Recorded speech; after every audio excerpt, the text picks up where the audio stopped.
Makanya kita sampaikan kepada pemerintah Prabowo, Prabowo dan wakilnya, kabinetnya, periksa itu hakim yang menvonis kemarin itu koruptor biadab, divonis cuma 6 tahun setengah, sedangkan korupsi ratusan triliun. Periksa itu hakim disuap, disogok, periksa dia. Hei Prabowo, jikalau engkau mengeluarkan kebijakan-kebijakan yang pro kepada rakyat, menguntungkan rakyat, yang bikin rakyat senang, bikin rakyat bahagia, menguntungkan rakyat, pro kepada rakyat, dukung kepada rakyat, maka kami dan rakyat akan mendukungmu dan memberikan nyawa dan jiwa kami untuk pemerintahanmu.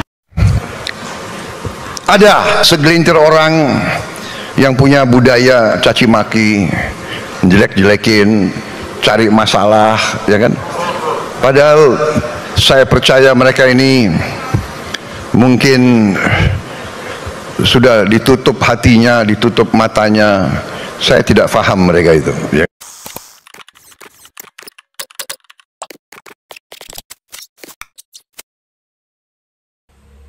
Di zaman kerusakan di mana-mana, judi online di mana-mana, pencuri di mana-mana, korupsi di mana-mana, narkoba di mana-mana, semuanya kecanduan judi online, saudara. Judi online bukan cuma di kota-kota, bahkan di kampung-kampung kecil seperti ini semuanya judi online. Bukan cuma masyarakat biasa, bukan cuma masyarakat, polisinya judi online, betul? Polisi judi online, tentaranya judi online, anggota dewannya judi online. Bahkan banyak para pejabat-pejabat dan aparat yang menjadi backing judi online, saudara-saudara. Judi online di mana-mana, korupsi menyebar di mana-mana, korupsi di mana-mana, korupsi di mana-mana, saudara-saudara. Apa yang terjadi dengan negara ini? Apa yang terjadi dengan kita? Korupsi bertebaran di mana-mana, rakyat susah, rakyat menderita, sedangkan para koruptor dilindungi. Pada koruptor dilindungi, koruptor yang bikin susah rakyat, koruptor yang bikin mati rakyat, koruptor yang bikin rakyat kelaparan, yang bikin rakyat kehausan, yang merugikan negara, yang maling uang rakyat, yang makan keringat rakyat, yang minum darah rakyat. 200 triliun lebih cuma divonis 6 tahun setengah. Ada apa dengan hukum di Indonesia, saudara-saudara? Saya sampaikan, hei Prabowo, bukankah ketika engkau menjabat sebagai presiden, saya melihat pidato-pidatomu berkata tidak ada yang kebal hukum di Indonesia, semua sama rata di Indonesia. Saya tanya, pidato seperti itu bagus tidak? Bagus tidak? Bagus tidak? Tapi jangan cuma omong-omong. Ada segelintir orang yang punya budaya caci maki, jelek-jelekin, cari masalah, ya kan? Padahal saya percaya mereka ini mungkin sudah ditutup hatinya, ditutup matanya. Saya tidak paham mereka itu, ya. Caci maki antara kawan, caci maki dengan pemimpin, caci maki itu saya kira tidak baik. Itu bukan ajaran agama kita, itu bukan ajaran agama-agama lain pun. Saudara-saudara, rakyat kita tidak suka mereka-mereka yang bicaranya kasar, ya. Pribadi kita bukan pribadi seperti itu. Jangan bawa budaya-budaya dari mana. Bangsa Indonesia adalah bangsa yang penuh sopan santun, saudara-saudara. Betul, betul. Jangan seperti itu, saudara-saudara. Kalau mau membasmi korupsi, kalau mau menegakkan hukum, tajam di atas, tajam di bawah, betul. Jangan hukum tajam di bawah, tumpul di atas. Hukum tumpul kepada orang-orang kaya, hukum tak berlaku kepada orang-orang kaya yang punya uang, yang punya jabatan. Sedangkan nenek-nenek yang mencuri kayu, pemuda yang mencuri ayam dihukum tahunan. Koruptor yang maling uang rakyat ratusan triliun cuma dihukum 6 tahun setengah. Kalau begitu rakyat juga mau sama-sama masuk penjara. Yang penting dikasih uang ratusan triliun dan dihukum cuma 6 tahun setengah, saudara-saudara.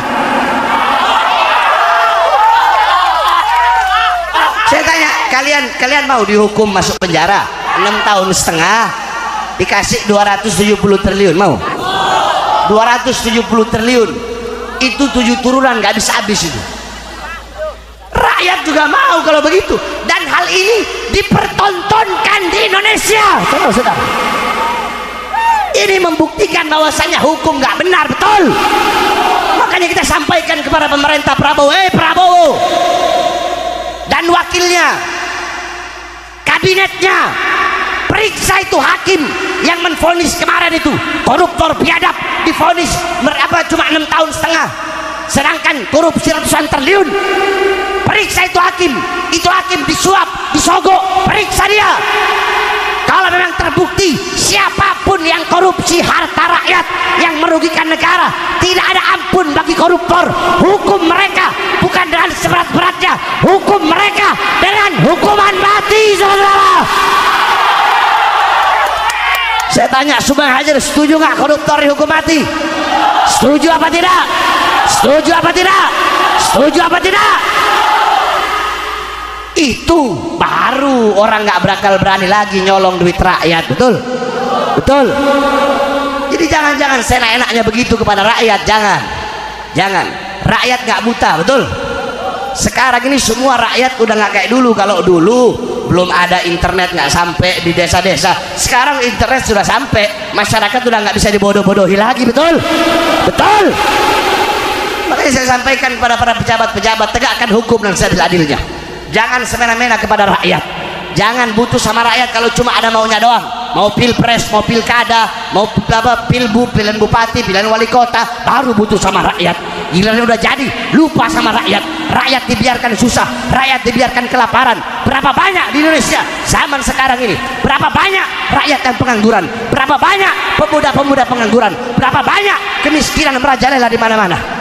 Akan tetapi kalau ada kebijakan-kebijakan pemerintah, kalau ada kebijakan-kebijakan presiden dan kabinetnya, Prabowo dan kabinetnya, kebijakan-kebijakan yang menguntungkan rakyat, maka akan rakyat dukung, betul. Contoh, belum 100 hari Prabowo jadi presiden, semua jadi online sudah dilibas. Bagus nggak? Bagus nggak? Bagus nggak? Koruptor dilibas. Bagus nggak? Bagus nggak? Kecuali yang kemarin. Nah, itu harus diperiksa itu hakimnya itu. Jangan sampai rakyat yang turun tangan, betul? Betul. Kalau sampai di pengadilan rakyat, mungkin hakim sama koruptornya bisa mati sama-sama itu, saudara-saudara. Betul? Betul? Betul? Jadi jangan permainkan rakyat. Saya ketika melihat pidato-pidato Prabowo, saya bilang, oh ini bagus, kebijakan-kebijakan yang bagus ya kita dukung, betul? Makanya ada orang ngomong begini, Habib Bahar kalau Prabowo udah jadi presiden nggak bakal berani bahas pejabat, nggak bakal berani bahas pemerintah. Habib Bahar bakal jadi kucing basah, katanya. Kenapa? Kau kira saya daun kelor? Saudara-saudara, 20 Oktober pelantikan Prabowo jadi presiden. Saya ceramah di Lampung ketika itu, dihadiri puluhan ribu umat Islam. Di situ saya sampaikan, saya ikrarkan apa saya bilang, hei Prabowo, jikalau engkau mengeluarkan kebijakan-kebijakan yang pro kepada rakyat, menguntungkan rakyat, yang bikin rakyat senang, bikin rakyat bahagia, menguntungkan rakyat, pro kepada rakyat, dukung kepada rakyat, maka kami dan rakyat akan mendukungmu dan memberikan nyawa dan jiwa kami untuk pemerintahanmu. Tetapi jikalau engkau mengeluarkan kebijakan-kebijakan yang menyusahkan rakyat, menderitakan rakyat, bikin rakyat susah, bikin rakyat kelaparan, dan lebih mementingkan pihak-pihak asing, maka saya, Bahar bin Smith, akan saya pimpin rakyat untuk melawan kalian sampai titik darah penghabisan, saudara. Allahu Akbar, Allahu Akbar. Siap lawan kebijakan yang menyengsarakan rakyat, siap lawan kezaliman, siap lawan ketidakadilan, siap lawan kemungkaran. Allahu Akbar. Indonesia merdeka, merdeka, merdeka. Allahu Akbar. Oleh karenanya saudara-saudara sekalian yang dimuliakan oleh Allah, khususnya para pemuda-pemudi Tasik, para santri-santri Tasik, saya wasiatkan kepada kalian semua. Saya tidak tahu kapan saya mati, bisa saja saya mati, entahkah matinya alami atau matinya dibunuh, entah dibunuh, ditembak, diracun atau di apapun itu, saya nggak tahu kapan saya mati. Akan tetapi bersumpahlah kalian, berjanjilah kalian, jikalau suatu saat nanti saya telah tiada, saya mati karena berjuang untuk bangsa, berjuang untuk agama, berjuang untuk negara, berjuang untuk bangsa, berjuang untuk rakyat susah, rakyat kecil, rakyat kelaparan. Andaikan saya mati, berjanjilah kalian, jangan pernah kalian padamkan api-api perjuangan yang selama ini telah saya nyalakan. Siap lanjutkan perjuangan, siap lanjutkan perjuangan, siap kobarkan api perlawanan, siap lawan kezaliman. Allahu Akbar. Indonesia merdeka, merdeka, merdeka. Allahu Akbar. Mudah-mudahan Allah berikan kekuatan kepada para pemimpin-pemimpin yang baik. Sebaliknya pemimpin-pemimpin yang zalim semoga Allah hancurkan. Pemimpin-pemimpin yang baik, yang adil, semoga Allah berikan kekuatan agar selalu bisa menolong rakyat, selalu bisa menjadi pelindung rakyat dan masyarakat kecil. Amin amin ya rabbal alamin. Makanya kita doakan ya, mudah-mudahan Allah berikan kekuatan sehingga para pemimpin-pemimpin dan pejabat serta aparat kita bisa menjadi pejabat aparat yang adil ya, yang adil, yang insaf, yang tawassut, yang tawazzun, yang berpihak kepada rakyat. Bukan rakyat yang dikorbankan, tapi mereka mengorbankan nyawanya, jiwanya, darahnya, hartanya untuk rakyat.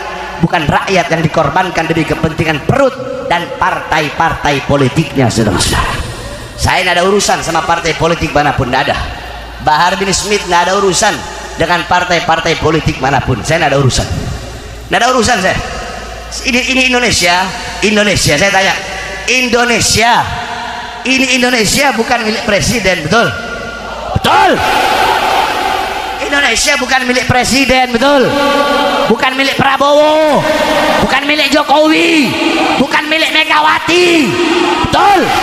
Bukan milik PDI, bukan milik Gerindra, bukan milik Golkar, bukan milik PKS, bukan milik PKB, bukan milik PAN, bukan milik Demokrat. Indonesia bukan milik pejabat manapun, bukan milik Kapolri, bukan milik Panglima TNI, bukan milik tentara, bukan milik polisi, tetapi Indonesia milik kita bersama, bangsa dan rakyat Indonesia.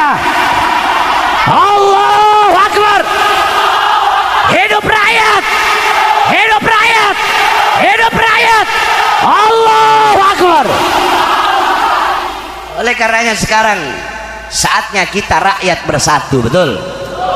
Pilpres sudah selesai, pilkada sudah selesai, betul? Nah, mungkin kemarin-kemarin waktu pilpres, waktu pilkada, ada di antara kita yang di sini saling menghina, saling mencaci, saling memaki, saling memusuhi karena beda pilihan. Sekarang kita duduk di sini disatukan oleh baginda Nabi besar Muhammad. Maka kita harus semakin bersatu. Kita yang Muslim disatukan dengan keislaman.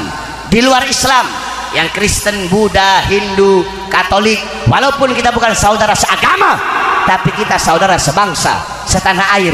Kita satu bangsa, satu merah putih, satu Pancasila, satu UUD 45. Kita yang Muslim disatukan dengan ukhuwah Islamiyah. Di luar Muslim, Kristen, Buddha, Hindu, Katolik, walaupun kita nggak seagama, tapi kita disatukan dengan ukhuwah wataniyah, ukhuwah nasionalisme, ukhuwah satu bangsa dan negara kesatuan Republik Indonesia. Ketika semua rakyat telah bersatu, maka disitulah akan ada kemenangan, saudara-saudara. Oleh karenanya sekali lagi, semoga Allah Subhanahu Wa Taala jadikan kalian semua yang duduk di ini majelis tidak pulang dari ini majelis kecuali kalian menjadi hamba-hamba yang baik, yang taat, yang patuh, yang istiqamah. Pulang dari sini dosa-dosa kalian diampuni oleh Allah, dosa-dosa yang telah lalu, dosa-dosa yang akan datang, dosa-dosa yang tampak, dosa-dosa yang tidak tampak, mudah-mudahan semuanya diampuni oleh Allah. Pulang dari sini bawa rahmat. Orang tua bisa menjadi orang tua yang bisa mendidik anak-anaknya dengan pendidikan Nabi Muhammad SAW. Dan santri-santri yang ada di sini mudah-mudahan mendapatkan menjadi santri-santri